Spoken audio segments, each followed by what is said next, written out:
Exposing and defunding America's killing machine. That's the focus of tonight's angle. In 2016, Planned Parenthood performed 1/3 of all abortions in the United States. The number, a staggering 321,384 unborn children.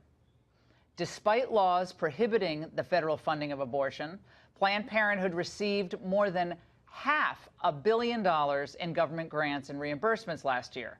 Well, since the money is fungible, it can be used then for facilities, staff, and activities that support abortion services. Now, you're going to remember during the campaign when the president repeatedly vowed to defund Planned Parenthood. Unless they stop with the abortions, we don't do the funding for the stuff that we want, because I'm totally against the abortion aspect of Planned Parenthood. I wouldn't fund it if they have the abortion going on, and it's been a big factor. Planned Parenthood should absolutely be defunded. I mean, if you look at what's going on with that, it's terrible. Stripping Planned Parenthood of its federal dollars is kind of tricky because $440 million of its funding comes through Medicaid. President Trump has already signed a bill rescinding the Obama-era regulations that mandated that states fund Planned Parenthood through their Medicaid budgets. That was good. But what about the remaining $60 million that Planned Parenthood receives from you, the taxpayers? Well, that comes from something called Title X funding, federal grants dedicated to family planning, education, counseling, health screening, etc. Now, the president has on his desk new Title X rules that will deny Planned Parenthood funding. And these regulations stipulate that no organization performing abortions would qualify for Title X grants, depriving Planned Parenthood, thus, of tens of millions of dollars. Now, the president is apparently weighing whether to greenlight the new rules or not. Soon-to-be retired president of Planned Parenthood, Cecile Richards, is claiming Trump and other politicians are targeting not abortion, but something else. Unfortunately, at the state level, more and more, I think it depends on the legislature, but they're taking political aim at women's health, women's access to basic health care. Oh my, this is, of course, total bunk. Abortion is not health care, certainly not to the baby it destroys. And the other main services that Planned Parenthood provides are STD tests, HIV tests, pregnancy tests, and contraception. Oh, and contrary to what the abortion giant often says, well, they don't offer mammograms. No. So here's the reality of their services. And these are Planned Parenthood's own figures. Abortions outnumbered prenatal services 41 to 1 in 2016. For every 83 abortions, they provided 1 adoption referral.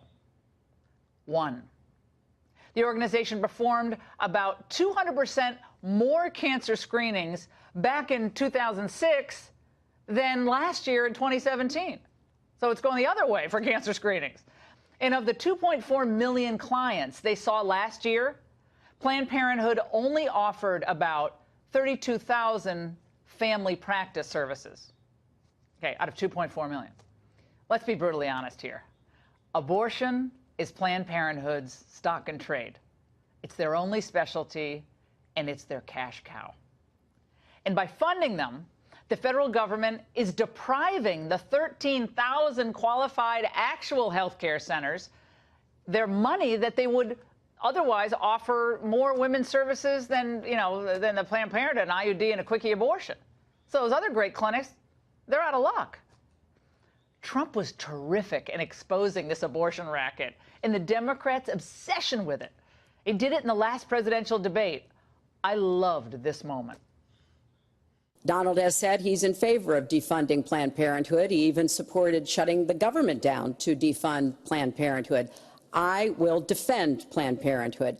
I will defend Roe v. Wade, and I will defend women's rights to make their own health care decisions. Mr. Trump, your reaction, and particularly on this issue of late-term partial birth Well, abortion. I think it's terrible. If you go with what Hillary is saying, in the 9th month, you can take the baby and rip the baby out of the womb of the mother. just prior to the birth of the baby. Now, you can say that that's okay, and Hillary can say that that's okay, but it's not okay with me.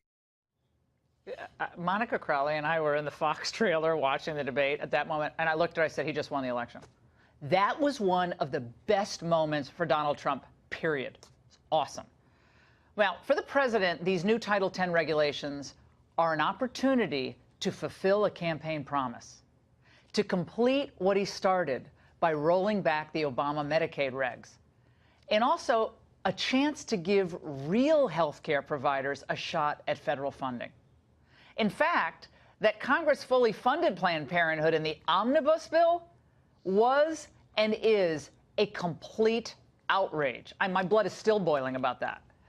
But by restricting Title X funds from Planned Parenthood, the president can satisfy his pro-life base, millions of evangelicals, Catholics, mothers, and fathers, while giving them a reason to rally before the midterms. But most importantly, signing these new Title X regulations may save the lives of women and their precious children. And that's the angle.